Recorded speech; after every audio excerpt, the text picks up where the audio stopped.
ఓం నమో శ్రీ లక్ష్మీ వెంకటేశ్వర శ్రీ మహాగణాధిపతియే నమః.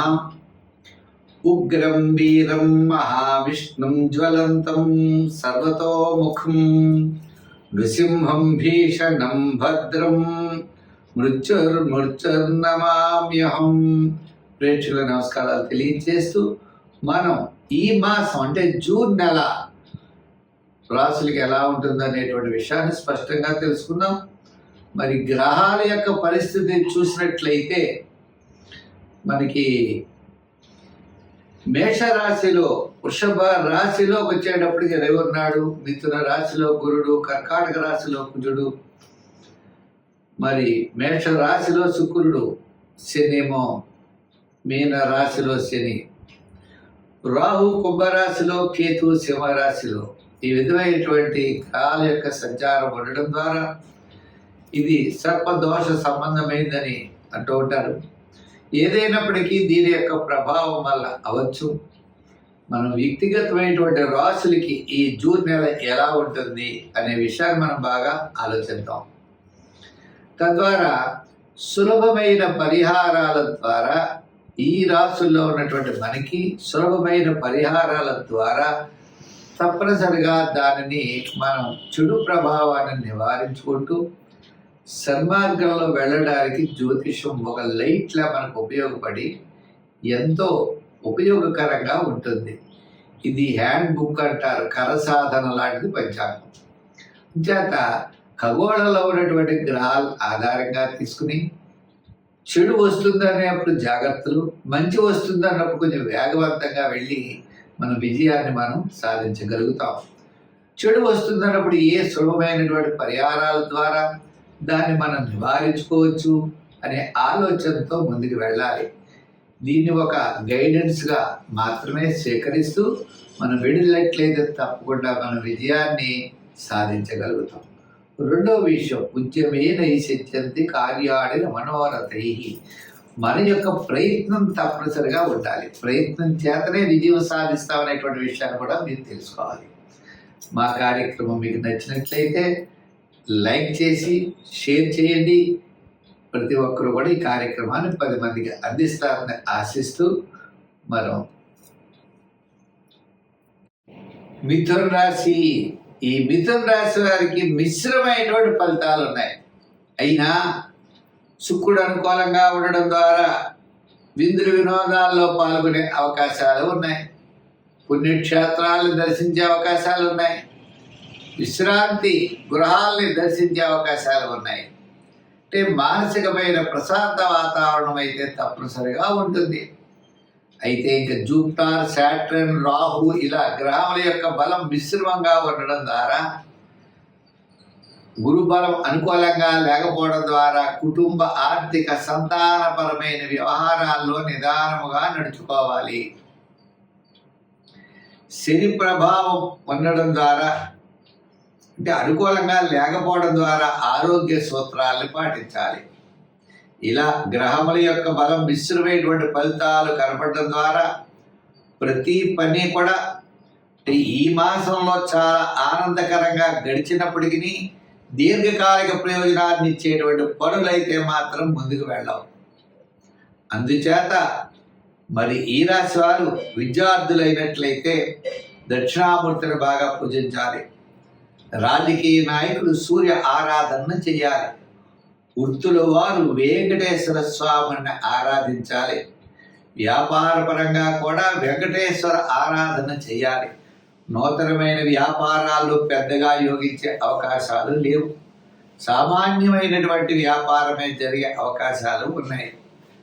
అందుచేత ఈ రాశి వారికి మరి న్యాయవాదులకి, వైద్యులకి వీరందరికీ కూడా పని ఉంటుంది. ఆర్థికంగా తక్కువ డబ్బులు ఉండేటువంటి అవకాశాలు ఉన్నాయి. ఇంకా ఐటీ రంగం వారికి, షేర్స్కి, చిన్న చిన్న వృత్తుల వారికి కాస్త పూర్వార్థం కంటే తరువాత భాగంలో కాస్త అనుకూలమైన వాతావరణం ఉన్నది. ఏదైనప్పటికీ ఈ రాశి వారు ఈ మాసంలో అన్ని విషయాల్లో శ్రద్ధ వహించాలి. అనవసరమైన వ్యవహారాలకి దూరంగా ఉండాలి. విషయముల యందు శ్రద్ధ, పట్టుదల, చాలా కష్టపడితే కానీ మనం విజయం సాధించేటువంటి పరిస్థితులు అయితే లేవు. ఈ రాశి వారు తప్పనిసరిగా నవగ్రహారాధన చేయండి. నవగ్రహాల చుట్టూ ప్రదర్శనలు చేయండి. నవగ్రహ స్తోత్రాన్ని పఠించండి. శివారాధన చేయండి. దత్తాత్రేయుడి యొక్క పారాయణ ప్రతిరోజు చేయండి. గురువార నియమం ఖచ్చితంగా పెట్టుకోండి. ఆ వేళ దానాల్లో శనగలు ముత్తైదులు ఇవ్వచ్చును, లేదా స్వీట్లు పంచిపెట్టవచ్చు. ఏ విధంగా అయినా గురువారం నాడు శనగపిండి సంబంధమైన వస్తువులను చేయండి. సంఖ్యల్లో 5, 6, 8 రంగుల్లో లైట్ బ్లూ, గ్రీన్, ఎల్లో రంగుల్లో మీరు ఎక్కువగా ధరించండి. తద్వారా మీకు కాస్త మానసికమైన ప్రశాంతత ఉంటుంది. అన్ని విషయాలతో శ్రద్ధతో కలిగి ముందుకు వెళ్ళినట్లయితే తప్పకుండా వ్యతిరేకమైన ఫలితాలు ఉండవు. మనం ఇబ్బంది పడేటువంటి అవకాశాలు కూడా చాలా తక్కువ ఉంటాయి. వృషభ రాశి. ఈ వృషభ రాశి వారికి మనం చూసినట్లయితే కుటుంబ, ఆర్థిక, సంతానపరమైన వ్యవహారాలు చాలా ప్రోత్సాహకరంగా ఉంటాయి. అయితే మొట్టమొదటి 15 రోజులు, తర్వాత 15 రోజులు అవ్వచ్చు, ఆరోగ్య సూత్రాలు మాత్రం పాటించాలి. పంటి నొప్పులు అవ్వచ్చు, నేత్ర కళ్ళ సంబంధమైనవి, ఇలా పెయిన్స్ సంబంధమైనటువంటి ఇబ్బందులు, వైద్య సలహాలు పాటించవలసిన అవసరమైతే ఈ యొక్క వృషభ రాశి వారికి ఉంటుంది. ఈ వృషభ రాశి వారికి గ్రహాలన్నీ చాలా అనుకూలంగా ఉన్నాయి. విద్యార్థులకి మంచి అవకాశాలు లభిస్తాయి. రాజకీయ నాయకులు ఇప్పటివరకు ఎక్కడగా ఉన్నప్పటికీ రండి రండి అని చెప్పి ఆహ్వానాలు అందుకుంటారు. వృత్తుల పరమైన వారు, వారికి కళారంగం అవ్వచ్చు, న్యాయవాదులు అవ్వచ్చు, వైద్యులు అవ్వచ్చు, స్వతంత్ర వృత్తి వారు, చేతి వృత్తుల వారు, ఇలా వృత్తుల పనులు చేసే వారందరికీ కూడా కాస్త అవకాశాలు లభిస్తాయి. ఆర్థిక పరమైన సర్దుబాట్లు జరుగుతాయి. గతంలో అనేకమైన రుణ బాధలు, చికాకులు గత 4-3 సంవత్సరాల నుంచి అనేక రకాలుగా మనం చేసి ఉన్నాం. వాటిల్లో ఒక్కొక్క విషయం ఒక్కొక్కటి క్రమేపీ ఈ 1 ఇయర్లో, అంటే ఈ వేళే జరగదని అనుకోకండి, ఈ 1 ఇయర్లో క్రమేపీ అనుకూలమైన వాతావరణం ఉంటుంది. ఈ జూన్ నెలలో చాలా మట్టుకి ఒక ప్రణాళిక అనేది సిద్ధం చేసుకుంటారు. అంతేకాకుండా వ్యాపారపరమైన ఆర్థిక లావాదేవీలు కూడా చాలా చక్కగా ఉంటాయి. నూతనమైన వ్యాపార ప్రయత్నాల్లో ముందుకు దూసుకుని వెళ్ళగలుగుతారు.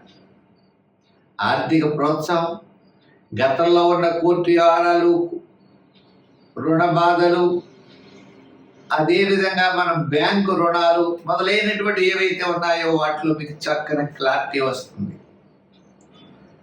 ఇటు IT sector, real estate business, shares, చిన్న ఆర్థిక లావాదేవీలు, సంచార వ్యాపారస్తులు, వీళ్ళందరికీ కూడా చాలా ప్రోత్సాహకరంగా ఉంటుంది. నూతనమైన వ్యాపారం చేయాలి, వాటికి పెట్టుబడులు పెట్టాలి అంటే మీ బంధువర్గ మిత్రులు మీకు సహాయ సహకారాలు తప్పనిసరిగా అందిస్తారు. ఇటువంటి పరిస్థితుల్లో మనం ఇంకా బాగుండాలి అంటే ఏం చేయాలంటే సూర్య భగవానుడిని బాగా పూజించాలి. అంచేత ఆయన జన్మంలోనూ తదుపరి ద్వితీయంలోనూ ఉన్నారు. దానాల్లో గోధుమలు దానం చేయాలి. స్తోత్రాల్లో సూర్య ఆరాధన అంటే మీకు ఆదిత్య హృదయాన్ని పఠించాలి. రోజు ఉదయమే సూర్యోదయాత్పూర్వం లేచి తప్పనిసరిగా సూర్య భగవానుడికి ఎదురుగా నిలబడి ఆయన యొక్క స్తోత్రాన్ని మనం పఠించాలి. సంఖ్యల్లో 5, 6 రంగుల్లో తెలుపు, అలాగనే గ్రీన్, లైట్ బ్లూ కలర్స్ వాడండి. సూర్య ఆరాధన బాగా చేయండి. ఆత్మస్థైర్యంతో పాటు అన్నింటి విజయాన్ని మీరు సాధించగలుగుతారు.